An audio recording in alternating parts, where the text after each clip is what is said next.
Amém, amém, amém. Obrigado, pastor Roberto. Nós vamos fazer essa reunião, uma reunião onde a gente possa, como o pastor Roberto falou, nós oramos por um nome, e o nome Rema é isso. Nós queremos que a palavra seja além da palavra, que ela seja uma palavra viva em mim e em você, e que ela provoque transformação nas nossas vidas. Não vamos falar de algo que a gente vai ficar só guardando na cabeça, ou guardando no coração, mas não colocando em prática e não nos submetendo a ela. E eu digo isso porque grande parte do que nós vamos ver juntos aqui durante esse tempo todo se baseia num livro que se chama Debaixo das Suas Asas. E se fosse fácil, ou se fosse mais simples, bastaria ler o livro e estava resolvido. Mas eu, para poder ministrar a respeito de autoridade, esse foi um dos livros onde eu busquei, onde eu estudei. E é um livro que a gente já ministrou. Eu e a Mara já ministramos algumas vezes, já ministramos para a igreja, já ministramos principalmente para líderes e pastores. E fizemos isso durante um ano inteiro, podendo meditar e buscar cada detalhe e participar juntos. Porque a minha ideia não é só que eu fale, e vocês ouçam e ponto, acabou. Não é um culto no formato convencional. Eu gostaria que fosse algo do Espírito Santo, como o pastor Roberto orou, para que a gente possa aqui com liberdade buscar juntos, mais e mais, e aprofundando e trazendo a revelação que o Senhor vai colocar aqui para nós, para as nossas vidas, para aquilo que é pertinente em cada um de nós. Porque nós vamos tratar de um monte de temas, e esses temas são temas difíceis, né? Não são temas fáceis. Quando a gente olha para eles assim, a gente vai sendo confrontado. O livro Debaixo das Suas Asas, eu li mais ou menos umas 12 ou 13 vezes o livro. É uma das coisas que eu li. E é interessante, cada vez que eu tive a oportunidade de ler esse livro em especial, eu fui confrontado em todas elas em diversas vezes. Não há como você se deparar com a realidade do reino de Deus e não ser confrontado, né? A gente vive aqui numa situação muito diferente, muito distante do que deveria. E aí eu fiz as nossas coisas com uns slides, com as apresentações, né? A Tati vai me ajudar de lá, porque assim, semana que vem eu vou comandar daqui. Mas hoje faltou um interface entre a Apple e a televisão. Então nós passamos do Apple para o Windows e do Windows para a TV. Amém? Tati, põe aí, vai aparecer, por favor, a primeira figura. Debaixo de suas asas, né? Eu busquei essa figura. E aí nós vemos a figura do anjo do Senhor, cobrindo ali eu e você, né? Os necessitados. Bem-aventurados que necessitam da presença do Senhor Jesus nas suas vidas. Aquele que já tem tudo, que sabe tudo, não tem lugar no reino de Deus, né? Esse já sabe tudo, está tudo resolvido. E aí eu coloquei, aperta aí de novo, Tati, você vê que apareceu uma frasezinha embaixo, está escrito lá: promessa de proteção que há debaixo da autoridade. Acho que a primeira coisa que a gente pode lembrar é isso. Essa figura é uma figura de proteção, né? Ali debaixo das asas você está protegido. E nós vamos ver ao longo do tempo que a autoridade ela traz bênção. Obedecer é melhor do que sacrificar. E a obediência é o fundamento para que nós nos tornemos verdadeiramente discípulos de Cristo Jesus. É necessário obedecer. A gente precisa ouvir de Deus e saber o que Deus quer para mim e para você. E obedecer a Deus incondicionalmente. Porque quando nós entregamos a nossa vida a Jesus, é bom lembrar que foi voluntário. Eu e você voluntariamente entregamos a nossa vida a Ele. E a partir desse momento, a palavra de Deus diz que Ele passa a ser nosso Senhor e, por consequência, Salvador. Mas há senhorio, tá? E quem é Senhor é Ele e não nós. E infelizmente você vai perceber aqui que na maior parte das vezes quem comanda o espetáculo, quem comanda o dia a dia, quem comanda as nossas decisões não é o Senhor. Não é Deus, não é o Espírito Santo de Deus nas nossas vidas. É o nosso racional, as nossas necessidades, as nossas urgências, as circunstâncias, uma série de coisas que influenciam o nosso dia a dia e que acabam nos levando mais distantes da vontade de Deus e não mais próximos dela.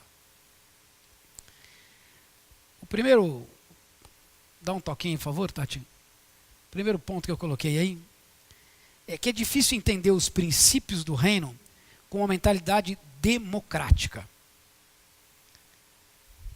O que é isso? Eu e você, e a maioria dos países no mundo hoje, vivem numa situação democrática. E na democracia, nós sabemos que as coisas acontecem de forma diferente do reino. Então, a democracia do mundo onde nós vivemos, do Brasil, é completamente diferente do que? Do reino de Deus. Reino é uma coisa que eu e você, por isso que é difícil a gente chegar no tema e dizer assim, estou abafando. Reino é uma coisa que nós não estamos acostumados. Nós não estamos acostumados a isso, a ter um rei com ordens soberanas. Nós estamos acostumados a participar das decisões, a eleger quem decide, a dar o nosso pitaco aqui e ali, né? Democraticamente sim. Se efetivamente eles não colocam em prática aquilo que eles supostamente, né? Essa é uma outra história. Mas mostra mais uma vez que na democracia tem espaço inclusive para isso, para cada um se manifestar conforme achar conveniente, ou para distorcer segundo o interesse de alguém ou de todos. Já apertou todo mundo aí, Tati? É um por um, tá? Por favor. Então, e aí eu queria dizer para vocês que sem a graça de Deus seria impossível eu mesmo ousar ensinar autoridade. Eu e você, nós dependemos da graça de Deus para entender o reino e para poder receber dele a autoridade e compartilhar a autoridade. Porque é necessário que aquele que se submete obedeça. Então a primeira coisa que nós vamos colocar no nosso coração, eu gostaria que você tivesse o coração bem aberto para isso, é que nós temos que obedecer. E obediência do ponto de vista do reino é incondicional. Eu falo isso agora porque muito do que nós vamos ver aí na frente, muito do que nós vamos ver adiante, hoje nós estamos introduzindo o que nós vamos andar. Vai confrontar diretamente aquilo que a gente pratica, diretamente aquilo que a gente faz. A nossa obediência, em geral, ela é condicional. E eu disse isso até uma vez aqui, e vou repetir hoje. Nós vamos ver esse tema mais na frente de forma detalhada. Para vocês entenderem o que eu estou querendo dizer, existem duas formas de pastoreio, né? Deus age através de uma autoridade delegada. Não vamos... Só quero exemplificar para vocês, nós vamos ver a autoridade delegada lá na frente. Mas Deus age através de uma autoridade delegada. Então, o pastor é a autoridade delegada na igreja. Aqui a nossa autoridade delegada é o Arles. E mesmo nós, pastores, nos submetemos a ele. Esses dois modos de pastoreio da autoridade delegada, existe o modo ocidental, existe o modo oriental. Vamos colocar o modo ocidental como sendo o modo democrático. E o modo oriental como sendo o modo do reino. E esses dois modos de pastoreio de fato existem quando se pastoreia ovelhas. Tá? No modo ocidental, o modo democrático, as ovelhas vão andando e vão andando por onde elas querem, do jeito delas. E uma vai para lá, outra se perde para cá, outra acha por bem e por ali, outra corta caminho, outra fica pastando, outra deita e dorme. E o pastor, no modo ocidental, ele faz mais ou menos como a gente vê os nossos boiadeiros aqui. Ele vai atrás e vai no ritmo de cada uma, no jeito de cada uma, tocando todas. Vamos, vamos, e por aqui, e você, volta, e vem, e vai, e empurra, e grita, e vai, e puxa, e engata uma e traz nas costas, e assim vai se desenrolando. De forma democrática, cada um pode se manifestar ali na... O que é um coletivo de ovelhas? Você não lembra isso na escola? Alguém se lembra? O coletivo de ovelhas. Você se lembra, pastor Robério? Coletivo de ovelhas. Hã? Rebanho. Então o rebanho de ovelhas, é claro, rebanho, né? É verdade. Como pastor, ele devia saber que é rebanho, né? Rebanho de ovelhas, ele pode ser assim, democrático. E aí, cada ovelha anda no seu tempo, faz do seu jeito, e o pastor, que nem o louco, gritando, tentando reunir todas para fazer a coisa andar, para todo mundo caminhar e seguir adiante. Acho que eu não estou falando nada muito diferente do que você já tem visto, ouvido ou vivenciado. Sim ou não? Não é? Mas veja bem, tudo bom? O ponto de vista de reino. Olha como é diferente a ótica do negócio. No ponto de vista de reino, que é a forma oriental e é aquela que Jesus ministrava, ensinava, você sabe como é que funciona, não? Ele mesmo diz, eu vou à frente, e eles ouvem a minha voz, e me seguem, e me obedecem. Ele vai na frente, ele não olha para trás. Ele simplesmente dá a ordem, ele simplesmente coordena, e as ovelhas ouvem e reconhecem a voz dele como sendo seu pastor, aquele que cuida, aquele que sabe o que é melhor, e elas vão seguindo atrás dele. Então veja que coisa tremenda, que confronto tremendo no meu coração e no seu coração. Nós gostamos de ser democráticos. Cada um tem seu tempo, cada um age no seu tempo, cada um faz no seu tempo. Mas Deus diz não. O tempo é meu. E eu determino. E eu digo. E se você me seguir, você vai ser beneficiado. Então, o desafio maior a partir de hoje é compartilhar sobre a autoridade em meio a um mundo no qual a iniquidade se multiplica diariamente. É muito difícil você falar de autoridade quando as coisas, na verdade, fazem de tudo para te demover desse sentido de obediência. Quem hoje em dia não dá uma olhadinha e vê se o guarda não está e escapa? Sinal vermelho, né? Contramão, sei lá. O pior, né? O pior é o sujeito que anda na estrada e está escrito lá, 120 km por hora. É meio tedioso você andar 120 com os carros mais modernos como nós temos hoje, estradas algumas em boas condições. É tedioso, mas é a lei. Na medida que você ultrapassar a velocidade, não começa a ficar chateado a hora que você abrir lá e ver a multa, porque você estava a 129. Quem nunca se revoltou por ter sido multado a 126 quando era 120?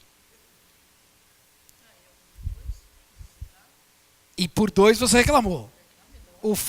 Tá vendo? Lógico. Esse é o lado que nós temos que andar. Uma vez que aconteceu, não nos cabe recurso. Por quê? Porque nós transgredimos a autoridade. Nós temos que seguir a autoridade. Mas o povo fala, não, imagina, quem é que vai ver? Aqui não tem radar, eu posso andar um pouquinho mais rápido. Ali tem não sei o quê. Rodízio. Dribla o radar, eles só tem o radar, desvio 2 quarteirões. Quem já não fez? Não é? O que eu faço? Eu estou o quê? Eu estou confrontando a autoridade. A autoridade diz que aquela é a velocidade. Apesar de eu não concordar, achar tedioso ou não, ou me sentir um pouco mais esperto, né?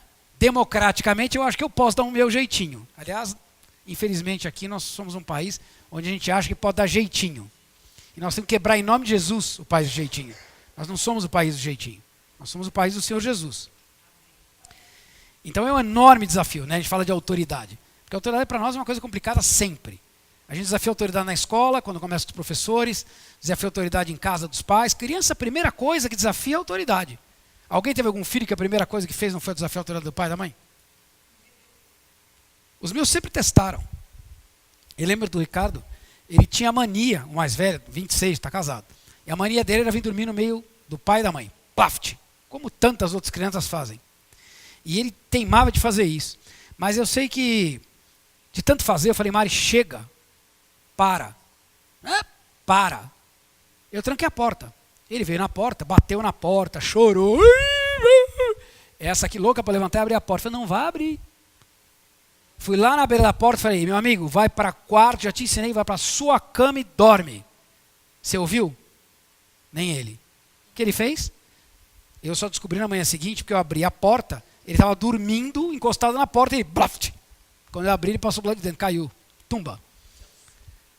Posso dizer uma coisa? Nunca mais ele voltou a dormir na nossa cama.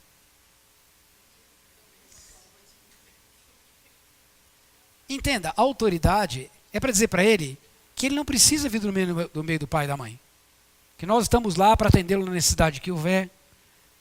Nós podemos orar com ele, nós podemos ficar ao lado dele e fazer companhia, mas ele tem o quarto dele, ele tem a cama dele, e aqui é o meu quarto, o meu espaço com a sua mãe, e ponto. A gente não lida bem com isso, nem de um lado da cerca, nem do outro, né? Nem sendo pais, nem sendo filhos. Então a autoridade hoje, o que nós chamamos de iniquidade, hoje é um plural de transgressões que a cada dia aumenta mais, né? A cada dia mais acaba fazendo parte da nossa vida. Então a maioria dos temas que nós vamos compartilhar, eu disse isso e vou repetir, vai contra ou resiste a forma de pensamento desse mundo. Tudo que nós vamos compartilhar aqui, nessas quintas-feiras, vai diretamente contra, resiste de forma determinante as coisas que acontecem no nosso dia a dia. As coisas que estão inseridas, não só acontecem, elas estão inseridas no nosso dia a dia. Coisas que nós já acolhemos, deixamos fazer parte da nossa vida.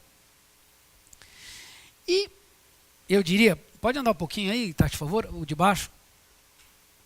A tática de Satanás, que é o inimigo da nossa alma, é fazer daquilo que nos prendia, porque aqui, quem era escravo? Escravo do pecado, escravo do diabo. Não é? Todos nós éramos. E eu digo éramos porque é passado. Em Cristo Jesus nós somos livres. Mas ele faz acreditar que aquilo que nos prendia era algo desejoso. E até mesmo fazer com que pareça escravidão aquilo que nos liberta. Um exemplo, acho que todos conhecem, né? O povo foi liberto do Egito. No Egito eles eram o quê? Escravos. Oraram e oraram e oraram porque queriam ser libertos. Uma vez libertos, qual foi a primeira saudade que eles tiveram? De fazer um churrasquinho no Egito, na prisão.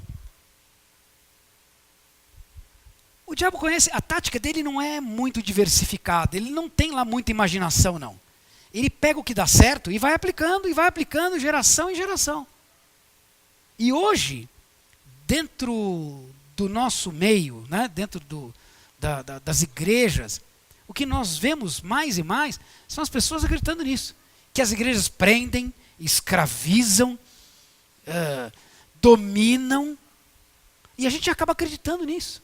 O diabo coloca isso no meio e a gente acaba acreditando. Ah, aqui dentro eu sou um preso, eu sou um escravo. Bom era quando eu andava por minha conta, fazendo do meu jeito. E faz uma inversão de papéis. Aquilo que nos liberta vira escravidão. E o que era escravidão é uma beleza, uma maravilha. Porque aquele que é livre, ele tem o poder de dizer não. Eu e você podemos todas as coisas? Podemos. E nós sabemos que algumas delas não são interessantes. E outras tantas são bastante inconvenientes. Mas ainda assim. Agora, uma vez que eu possa entender isso, e realmente confiar e me submeter ao senhorio de Deus, eu sou livre para dizer não. Por mais interessante que a proposta pareça. Por mais interessante que pareça a situação e a circunstância. Mas nem sempre a gente diz não. Ao contrário, a gente acaba entrando o quê? Na de todo mundo. Vamos entrar, vamos fazer no meio do... Está todo mundo fazendo, por que eu não posso fazer? Então há uma inversão de papéis. E o inimigo é especialista nesse assunto. O negócio dele é enganar. Ele é um enganador. Ele procura enganar a mim e a você. Porque enganar os que são dele já estão perdidos mesmo. Ele quer enganar a mim e quer enganar você. Então, vamos lá. Se nós olharmos, afinal de contas, né, começou assim. O diabo não mudou a estratégia. Vocês lembram lá do Éden, né? Lá no Éden, a coisa começou como? vira aí. Seu método funcionou tão bem que ele não mudou desde então. O diabo, como eu disse, ele não é muito criativo. E é justamente por isso que nós somos tão fortemente advertidos. Ora, esse cara não é criativo, ele já lá no começo distorceu tudo, e vocês, se não se cuidarem, vão pelo mesmo caminho. Tiago 1,16 diz: não vos enganeis, meus amados irmãos. O diabo é o quê? Um enganador. Agora, quantas vezes nós enganamos a nós mesmos? Quantas vezes? Porque é fácil acreditar tudo ao diabo. Aliás, eu acho que acredita ao diabo coisas a mais. Algumas são você mesmo.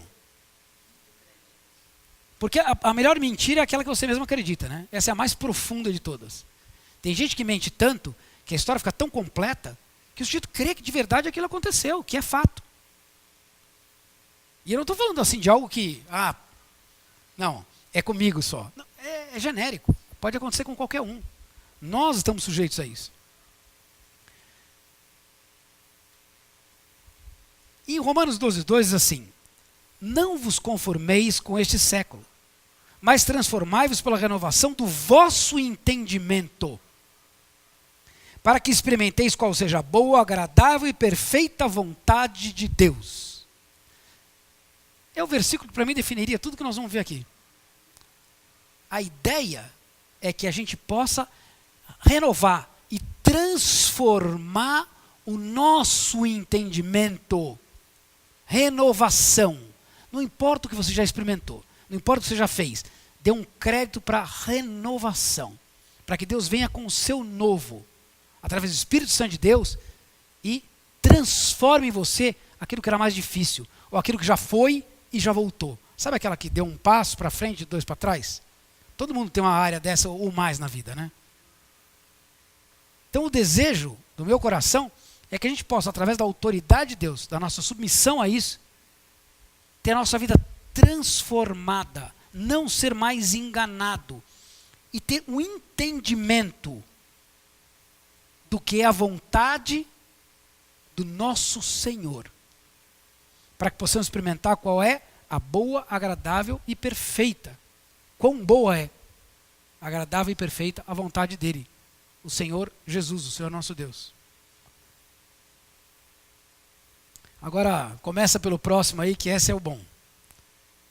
Então, esse primeiro dia, o título é esse: é difícil recalcitrar contra os aguilhões. Todo mundo já ouviu bastante essa frase, né? Pois é. O que é recalcitrar? Recalcitrar é resistir, se opor, revoltar-se contra. E os aguilhões eram uma forma de atrelar, um instrumento que atrela os bois à carroça. E isso no tempo bíblico era uma coisa muito utilizada, então era fácil de você expressar. E os aguilhões eles tinham umas pontas como lança, de modo que quando o boi recalcitra, aquilo espeta e machuca. Então, quando está sendo colocado para Paulo, duro é recalcitrar contra os aguilhões, está se referindo a alguém que, em tese, achou que sabia de tudo, porque era o cara mais bem preparado, mais bem estudado, mais bem nascido, o mais bem todas as coisas. Mas foi necessário que ele abandonasse tudo isso, que tudo isso para ele, segundo as próprias palavras, se tornasse em esterco, excremento, para que ele pudesse experimentar qual era a boa, perfeita e agradável vontade de Deus. Ele esperneou o que pôde e se feriu tanto quanto experimentou. E para nós é a mesmíssima coisa. Porque é complicado para nós, como cidadãos de países democráticos, entender os princípios de reino. A gente quer sempre dar um jeitinho de movimentar as coisas a nosso favor. É o natural. Por quê eu tenho que ter aguilhões? Por que motivo? Eu não estou resistindo. Eu estou, na verdade, expressando a minha opinião. Dizendo o que eu penso, o que eu acho. Eu não estou dizendo para você que você não tem o direito de se abrir e colocar diante de Deus as suas petições, seus questionamentos. Mas não queira com isso ordenar a Deus para que faça as coisas segundo essas suas convicções. É o contrário. São essas coisas que estão em nós que precisam ser mudadas, transformadas, para que a gente experimente algo novo, diferente. Jesus coloca isso de uma forma que chega a ser contundente. Eu acho que não pode ser nada mais contundente, né? Porque ele faz um discurso onde ele estabelece que o reino de Deus é soberano e tudo depende de que ele se estabeleça em cada um e que todos façam a vontade daquele que o enviou, o Pai. E o discurso segue por aí, mas é um discurso duro que incomoda. Ele usa de colocações que incomodam. E nós sabemos que mesmo as pessoas que estavam junto, que já aprendiam, já sabiam, já conheciam, pularam do barco, desistiram.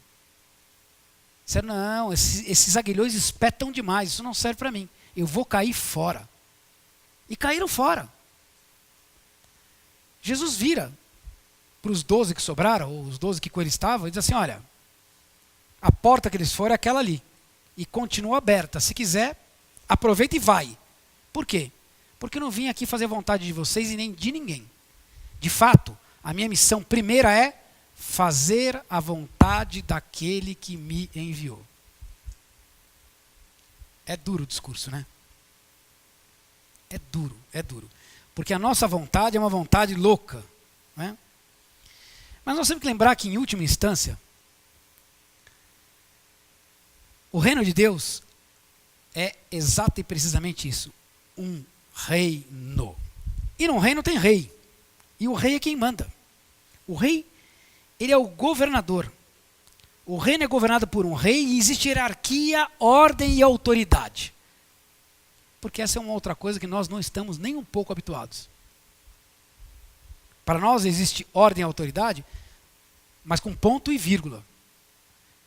Eu dificilmente consigo ficar num grupo de pessoas onde as pessoas não se juntem para falar mal do atual governo.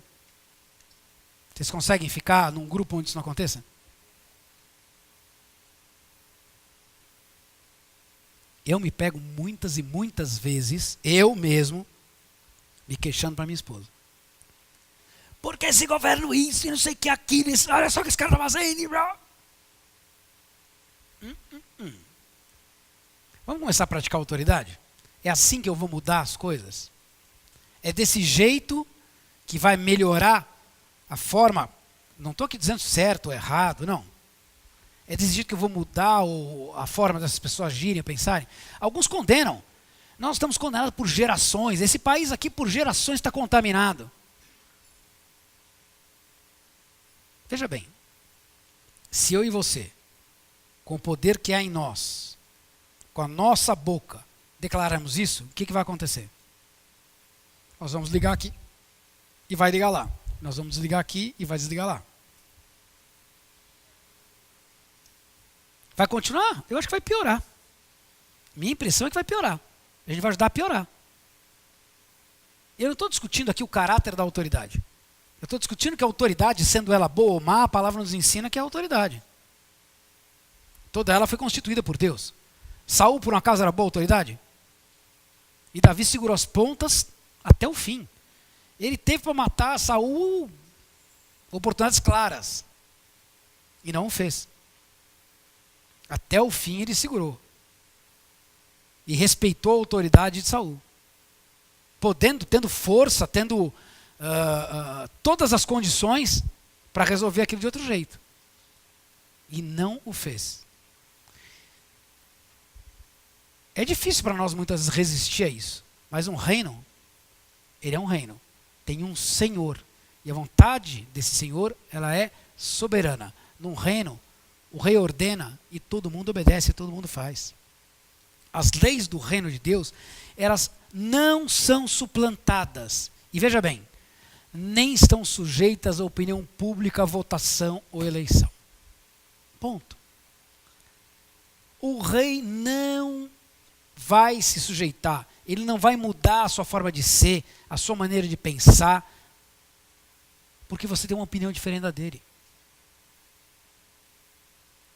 Imagina se nós pudéssemos influenciar Deus, segundo as nossas opiniões, segundo as nossas necessidades, segundo aqui os nossos jeitinhos. Ia ser reino, ia ser uma baderna. E que Deus seria esse que permitiria que nós entrássemos pelo cano? Aceitasse a opinião de cada um. Aliás, é muito simples, né? E não havendo autoridade, é o quê? Bagunça. Baderna. Você pega uma empresa, né? Todo mundo aqui, ou se não é proprietário, trabalha numa. É baderna. Sei lá, num hospital, você pode trabalhar dentro do hospital. Se não tiver quem coordene todas as funções, bagunça. Imagina uma sala de cirurgia, se não tem quem mande. Um corta daqui, o outro puxa de lá e o cara da anestesia errada morreu.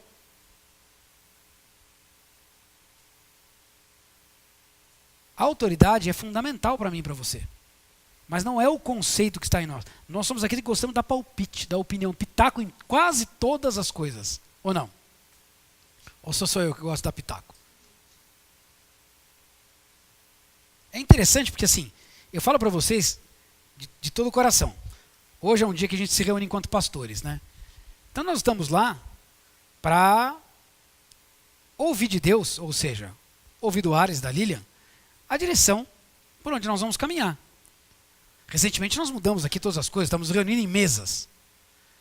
Tanto estranho quanto possa ter parecido para vocês, primeiramente pareceu para nós também. Mas não estamos lá para poder discutir se essa era ou não a vontade de Deus. Nós estamos lá para discutir de que forma nós podemos colaborar para que a vontade de Deus aconteça. Porque não é a minha forma de entender que vai mudar o que Deus pensa a respeito de como deve acontecer. Se eu me submeto à vontade de Deus, o negócio funciona. Hoje o Ares perguntava para nós, pastores, né? E ainda os facilitadores estão conosco nisso, mas para nós pastores, você está sobrecarregado, porque vocês estão trabalhando todo culto agora. Veja bem, antes eu ministrava 1, 2 cultos por mês, Roberto e outros tantos, e assim a gente ia distribuído. Agora não. A gente é domingo de manhã, domingo à noite, quarta-feira e quinta. Vocês estão cansados, algum problema, desmotivados, não foi isso, Roberto? Falou para a gente? É impressionante como todos nós que nos submetemos, não disse que não haviam reservas no nosso coração, é que isso não foi externado, nem foi levado em consideração. Nós estamos lá para ajudar, para facilitar e fazer funcionar aquilo que Deus direcionou. É condicional, como disse o Roberto, é de cima, é de Deus. E nós estamos aqui para fazer acontecer, e não para atrapalhar. Todo mundo feliz. Todo mundo trabalhando 2, 3 dias, e o pessoal cansa. Que cansado que nada, isso está uma maravilha. Está ótimo, nós nunca tivemos tão motivados, nunca tivemos tanta oportunidade, nunca ministramos tanto, nunca conhecemos tantas pessoas, estamos sabendo dos problemas, das alegrias, das batalhas, de todas as coisas. De gente que a gente muitas vezes não tinha oportunidade. Para quem ministra aqui e não ouve aí, a gente sabe quase nada, olhando para o rosto de vocês, uma ou outra coisa que o Espírito Santo revela e ponto. Agora, quando eu ministro aqui, e sento com vocês, e eu pretendo que isso aqui se torne entre nós isso, a gente precisa conversar mais durante esse tempo. Porque a gente precisa conhecer melhor e entender melhor como a gente coloca isso tudo em prática. Ouvindo das pessoas na mesa, eu fico de boca aberta. Cada vez que eu saio daqui, eu saio dando pulo. É impressionante como eu esqueço de mim. O eu desaparece. As minhas opiniões não têm mais nenhuma importância. Tudo o que interessa é que a vontade soberana de Deus, que é boa e agradável, esteja na vida de todos. É uma experiência maravilhosa. Mas para isso, a gente precisa submeter a autoridade. E algumas vezes é difícil. A vida inteira acostumado num formato, de repente uma coisa completamente nova, você fala, como é que isso pode acontecer? Onde é que está Deus nesse negócio? Não parece estranho? Ou só pareceu estranho para mim? Pareceu mais alguém? Mas é inegável, vamos ser sinceros, é inegável que é muito mais produtivo e muito mais gostoso. Quem aqui não conheceu muito mais gente do que já conheceu anos e anos convivendo na igreja? E conhecer de verdade. de falar, de bater papo, de poder orar pela pessoa. É uma atmosfera maravilhosa. Não é? A gente nunca teve essa oportunidade. Nós temos um grupo familiar a cada domingo, a cada mesa, não é? Ouvir testemunho. Porque às vezes tem que botar a pessoa lá na frente, né? O menos, um vai lá sorteado. Não, é um testemunho cada vez. Conversão na mesa, né? Decisão por Jesus. Eu não gosto de conversão, eu gosto daqueles que se decidem. Porque o cara que se decide, decidido está. Eu sou do Senhor e ponto. É uma decisão. Então, isso está debaixo do quê? Está debaixo de autoridade. Se a gente não tivesse levado em consideração que Deus fala com o Arles, que é a autoridade delegada dele aqui, e o que ele disse é de Deus, eu começo a botar os meus pitacos no meio da história, pronto. As mínimas coisas, às vezes. Porque a gente vai ajustando conforme vai andando. Não é tudo que a gente tem no coração naquele momento. Então tem detalhes que derrapa daqui, derrapa de lá, e a gente vê que derrapa justamente porque a gente quis dourar a pílula, como alguns dizem, né? Enfeitar demais a mesa. E você acaba estragando. Por quê? Porque no nosso afã de fazer bem feito, de fazer excelente, a gente esquece de ouvir. E saber qual é a boa vontade agradável de Deus. É a perfeita, boa e agradável vontade de Deus para mim, para você, para a igreja, para todos nós. É por isso que, algumas vezes, fica difícil. A gente quer recalcitrar contra os aguilhões, né? Quer se opor. E toma espetada, mas continua ali firme. Dizia minha avó, que já faleceu, ela me contava que o teimoso para ela, o sinônimo era a mulher do poço. Você sabe quem é a mulher do poço, não? A mulher do poço é aquela que morre, mas não abre a mão para pedir socorro. Morre assim, ó, dura. Se afoga, mas não abre a mão para pedir socorro. É o cúmulo da teimosia, né? Mas é mais ou menos por aí. Tem gente que continua sendo espetado e não dá braço. Está todo ferido, cheio de cicatriz. Mas não diz que foi, não dá o braço a torcer. Não quer submeter a autoridade. Então, vamos lá no próximo, por favor. Um ponto importante é lembrar que a nossa perseverança não é tornar-se um crentão. Tá? O desejo não é se tornar um crentão. Crentão é bom, né? Porque hoje em dia você virou crentão. É igual um quentão, mas é um crentão. Não é a nossa perseverança. E nem tornar-se, vai mais um aí, por favor. Nem tornar-se um bom cristão. Né? Estamos lá no velório, está lá o cara esticado assim, aquele defunto bonito, já viu? Gravata. Ninguém perguntou para o cara se gostava daquela gravata. E ele também não vai responder, porque não vai responder mais nada.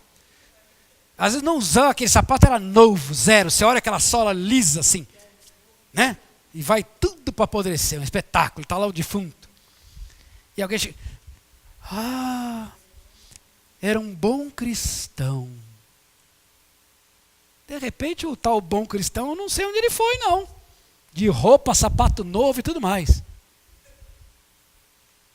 Na verdade, e o desejo do que a gente vai estar juntos, o objetivo maior é bem simples. É ser um discípulo de Cristo Jesus.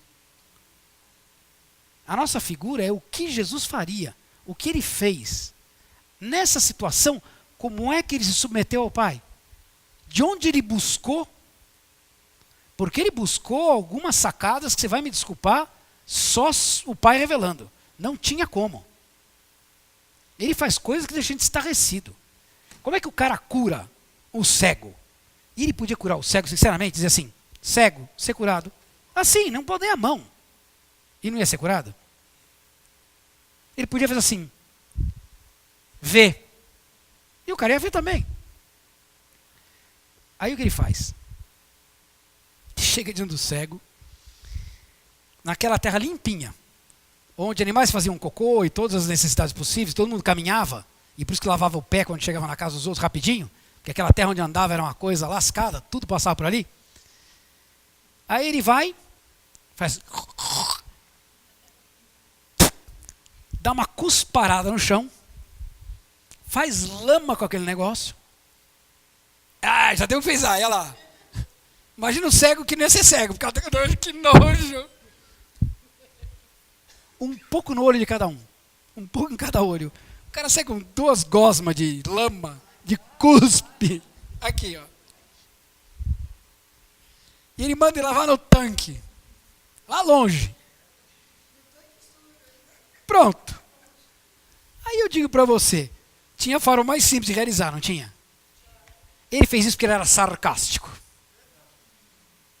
Porque ele queria dificultar. Ele ouviu a direção do Pai de como proceder. Eu não vou entrar nisso aqui agora, mas cada coisa que ele fez remete a um detalhe. Para cada coisa ele chamou a atenção do judeu de uma forma contundente. As coisas que ele fazia eram um tapa na cara dos judeus. Vocês não têm ideia. Quando ele chegou e disse assim, para nós parece um pouco estranho, né? Mas uma das coisas que deixava os judeus mais malucos, mais alucinados, ele chega a dizer assim, eu sou o caminho, a verdade e a vida. E ninguém vem ao Pai senão por mim. As portas do tabernáculo que esse povo estudou a vida inteira eram o quê? Caminho, verdade e vida. Ele diz, em mim o tabernáculo se resume. Eu sou o tabernáculo na terra. Imagina para o judeu ouvir isso. Esse homem dizendo que ele é o tabernáculo aqui na terra. Ele é a porta que leva ao Senhor, o único caminho. Então Jesus era contundente no que ele dizia. Mas ele não falava isso para afrontar de forma humana. Ah, eu afronto você. Isso, porque senão vira uma provocação. Ele não estava provocando para espizinhar, para gerar ira, rancor, contenda. Não. Ele queria trazer uma convicção para o povo. Ele queria alertar o povo de que tudo que estava sendo ministrado já havia sido dito. A vontade do Pai já estava expressa. Era uma questão de você olhar e entender essa vontade perfeita, boa e agradável. Mas o que as pessoas queriam fazer o quê? Era se opor. Tudo que eles fizeram foi se opor. Eles se opuseram a Deus o tempo inteiro. E acreditem, esse é o maior e verdadeiro desafio que nós vamos enfrentar. Ser discípulos de Jesus. Fazer as coisas conforme Ele faria, segundo a orientação e a vontade do Pai. Porque frequentemente, quando nós não concordamos com toda a verdade, nós a desafiamos através de reclamações e protestos. Quem já discordou de alguma coisa estabelecida por Deus, no nosso meio, e já não se rebelou e protestou?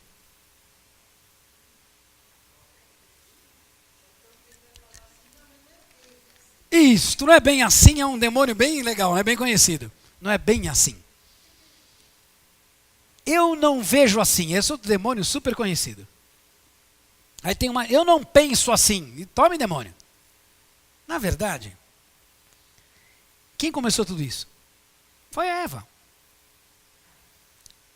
Bom, é fato. Numa democracia, o governo deve ser do povo, pelo povo e para o povo. Não é isso? Esse é o lema da democracia. Agora no reino como é que é? É tudo diferente. É dele, por ele e para ele. Complicado esse discurso, né? É bem complicado. Cadê eu nessa história do dele, para ele e por ele? Aí, era que eu saí aqui do meu, voltei.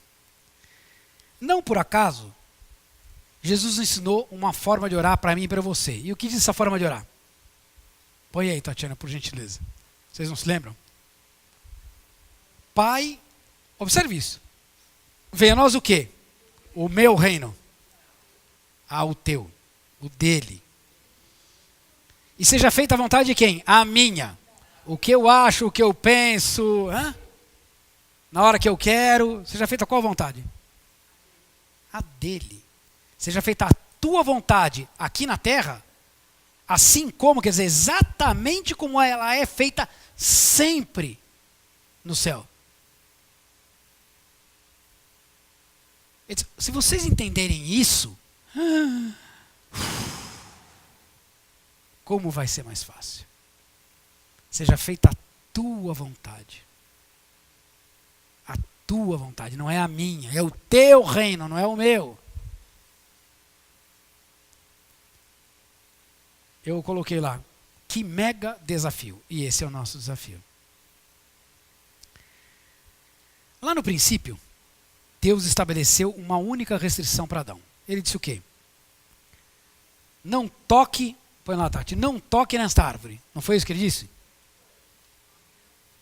Só, toca o barco, mas na árvore você não põe a mão. O que ele fez com isso? Isso foi um desafio, uma proposta, desafio no bom sentido. Uma proposta de compromisso com a autoridade dele. Uma aliança de confiança e submissão entre Deus e o homem. Confia em mim. Obedece. Você pode tudo, mas essa árvore aqui, ó, ele pegou a árvore, podia ser qualquer outra coisa. Ele disse, aqui não.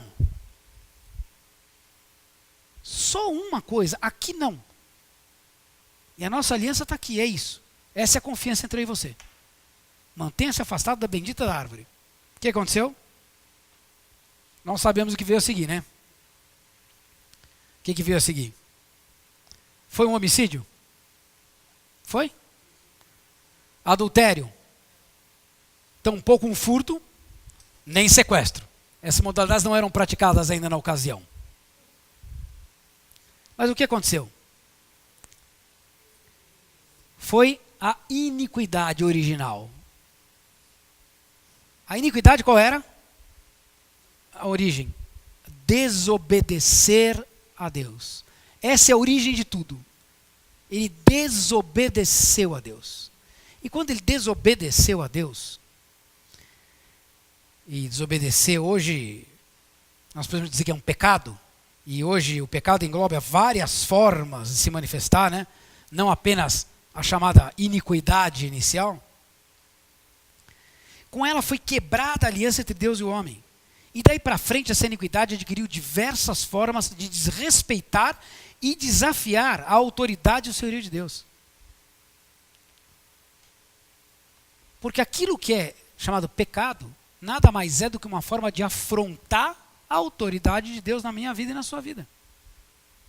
Aquilo que nós sabemos que não é bom para nós, que não é da vontade dele, não é plano dele em nós, é justamente o que a gente se prontifica a fazer. Aquilo que a gente bobeia e comete vez após vez e após vez e após vez. A nossa natureza vem lá do Adão e da Eva, louquinho para desobedecer. Doido para fazer isso. Como eu disse, desde criancinha, a gente tem que ensinar as crianças a desobedecer? Tem que ensinar a obedecer. Desobediência já vem de fábrica. Puf. Alguém pegou alguma criancinha obediente? Filhinho, vai dormir. Filhinho, vai escovar o dente. Filhinho, vai estudar. E o filhinho, eu vou, papai. Custou caro, rapaz. Eu tenho um de 26 e de 23. Custou caro essa história. Caro.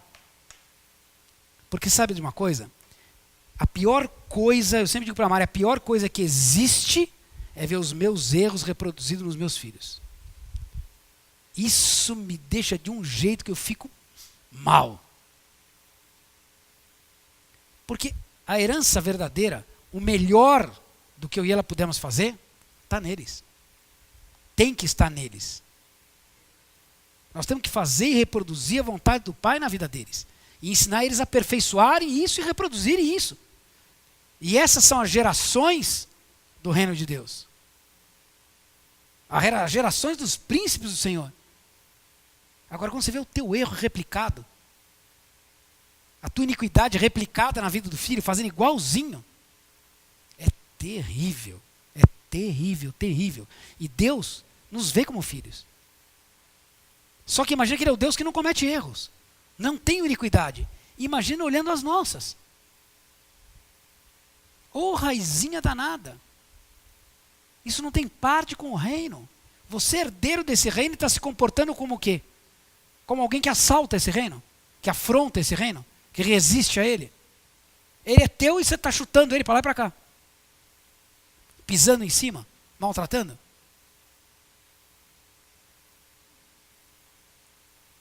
E o pecado assim se lastrou rapidamente e vem se aperfeiçoando nas suas práticas.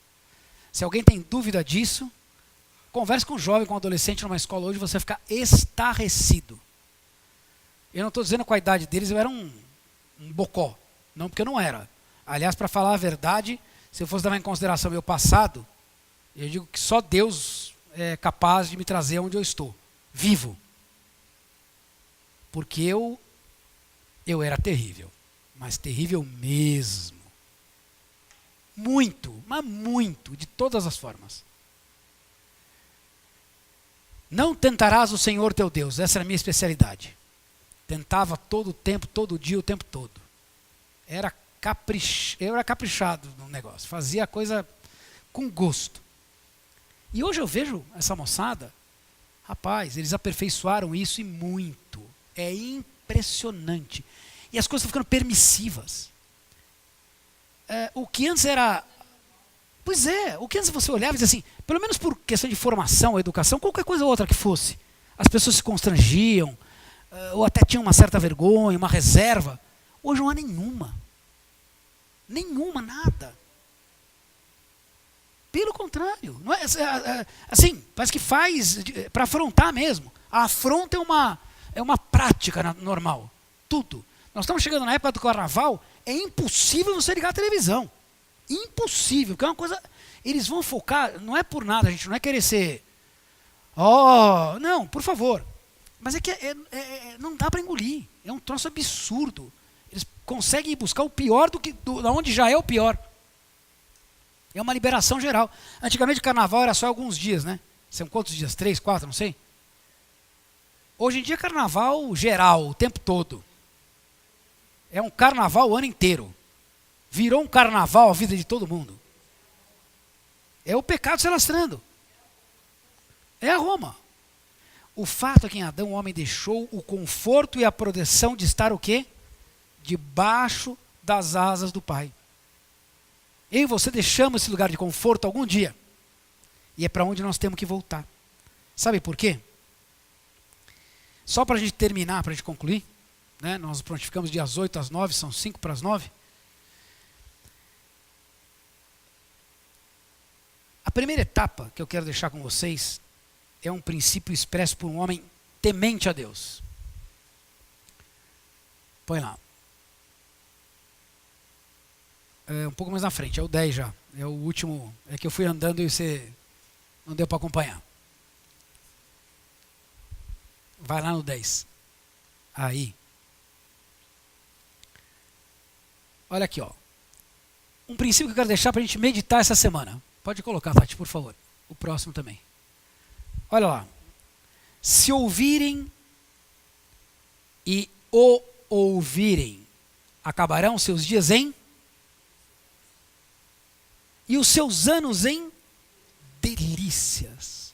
Porém, se não o ouvirem, a espada serão passados e expirarão sem conhecimento.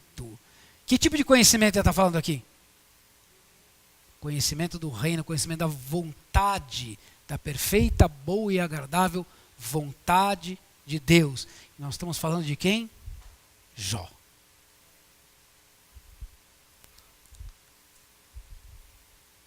Agora, põe lá no finalzinho o último. Mas só para lembrar, o O em questão não é ninguém menos do que o próprio Deus. Tem uma música que diz, né? Te conhecer e seguir em te conhecer. Este é o alvo da minha vida. Esse é o alvo da minha vida, esse é o alvo da sua vida. Conhecer e seguir em conhecer a Deus com a maior intimidade de todo o coração, de todo o nosso ser. Porque aí a autoridade dele tem significado na minha vida e na sua vida.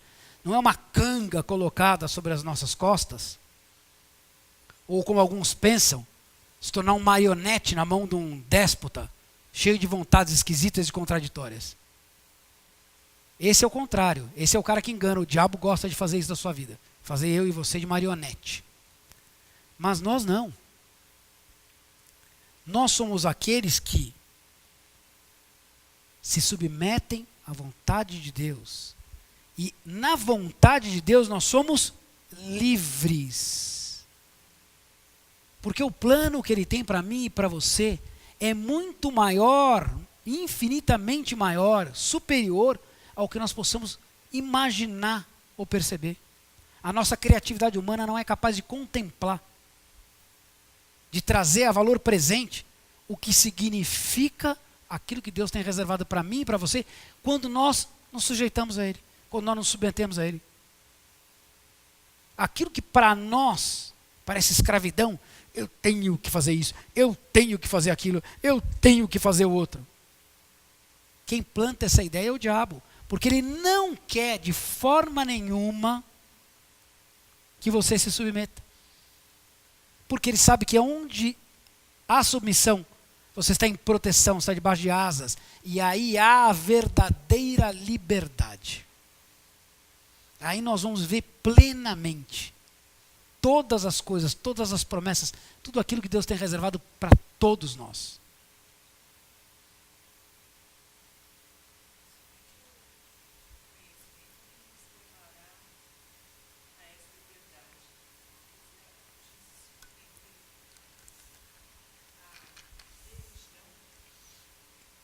Exatamente. A religião é uma forma humana de se relacionar com Deus. A fé é diferente. A fé é a certeza daquilo que eu não vejo, mas é uma convicção do que está por vir. Ou seja, eu não consigo enxergar, que bom, porque com os meus olhos humanos eu não veria mesmo. Está muito além do que eles podem enxergar, muito além do potencial deles. Mas aquilo que vem sobre mim é maior, é grande, é soberano, é completo, é perfeito e acima de tudo é agradável. E o diabo sabe disso e ele quer tirar isso de você. Ele quer impedir que isso chegue a você.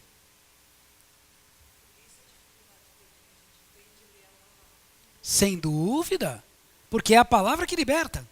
E conhecereis a verdade, e através dela sereis livres. No entanto, para nós é mais fácil o quê? Obedecer os nossos interesses, as nossas vontades, as nossas urgências. Repara como a gente é pequeno, muito pequeno mesmo. A gente se satisfaz com pouco.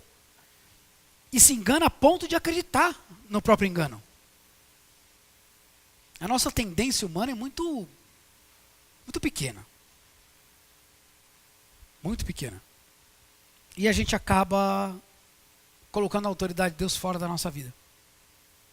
A gente acaba de dizer, o Éden não é um bom lugar. Melhor é sair por aí.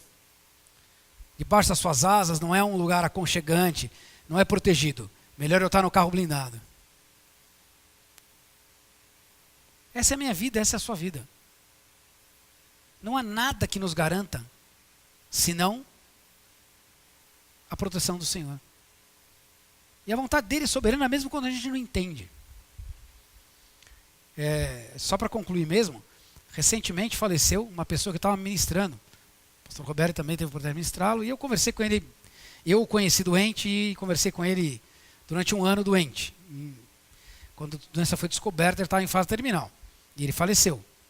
E no dia que faleceu, eu recebi o SMS, eu estava na minha cama, umas 10h30. E diz assim, faleceu. A primeira coisa que eu disse para Deus foi, como é que você me dá uma dessa? Eu estou falando sério, é verdade. Como é que você me dá uma dessa? Porque para mim, eu já tinha feito altos planos. Esse cara se converteu, ele está mudando a vida dele, práticas novas, e ele vai ser curado, e é um testemunho do arromba, porque ele é um cientista bacana, um cara conhecido. Isso vai estremecer tudo e vai ser uma coisa espetacular. E o cara morreu. Morreu. Mas eu coloquei a oração porque a primeira coisa que veio, o primeiro milésimo de segundo subsequente à minha estupidez, veio a clareza. E a primeira coisa que me veio foi, Senhor, ok, seja feita a tua vontade aqui, como é feita lá. O que o Senhor fez através da vida dele já é enorme, e eu posso enxergar isso. E a compreensão do todo disso, ainda não sei. Quem sabe o Senhor vai compartilhar comigo, ou não. Mas o importante é que eu confio, que assim como eu disse para ele, é para mim. E eu me lembro que uma das últimas coisas que eu conversei com ele, eu disse, olha, nós temos que conversar de cura e eu quero dizer para você que eu não, de forma nenhuma, estou cedendo a isso, ou dizendo, largando mão, puxa, não acredito que dê mais. Não, não. Eu só quero que fique claro no seu coração, porque é importante, para aquele que se submete à autoridade de Deus, saber que o Evangelho do Senhor, ele nos prepara para viver com Cristo e morrer com Cristo. Que Paulo, aliás, nos ensina que é lucro. É difícil para a gente acreditar nisso. Mas o fato é que o Evangelho ensina para a vida e ensina para a morte. Porque mesmo aquele que é curado vai morrer um dia. E vai morrer, vai ser curado 2, 3, 4, mas uma hora vai. E a hora que for, para onde vai? Nós sabemos para onde nós vamos. E por isso estar debaixo da autoridade dele, de ser Senhor, é tremendamente importante. Porque nós estaremos com ele para sempre. O senhorio dele traz sobre nós tudo, tudo. Inclusive, algo que nós jamais teríamos. A oportunidade de nunca morrer. Vida eterna. Em Cristo Jesus. Amém? Então, gente, hoje foi assim uma introdução, tá? Eu acabei passando uns 5 minutinhos da história aqui, segundo o relógio que eu comecei. Eu pretendo ser bem pontual com todo mundo, porque para não ficar tarde, a gente não ficar numa situação desagradável. Hoje eu até falei um pouco mais do que eu vou falar nos outros dias. Eu vou querer ser alguém que facilite vocês a colocarem coisas daquilo que nós vamos estar discutindo, porque eu acredito sinceramente que a maior transformação existe quando eu entendo que eu preciso ser transformado e onde eu preciso ser transformado. E é isso que eu quero que a gente trabalhe. Quais áreas da autoridade nos desafiam mais? Quais são as mais difíceis para nós? Para que a gente possa, através do testemunho uns dos outros, da experiência uns dos outros, do entendimento que o Espírito Santo traz para nós, aprender juntos e colocar em prática. Porque nós vamos passar muito tempo discutindo esse tema, e esse tema é muito vasto. Parece que hoje a gente viu muita coisa, mas eu digo para você que a gente fez aqui um prefácio, não foi nem uma introdução, de tudo aquilo que a gente vai poder enxergar a respeito de estar debaixo das suas asas. Aquilo que traz proteção. A autoridade traz proteção. E obedecer à vontade de Deus é bênção na minha vida e na sua vida. Amém? Vamos orar para terminar?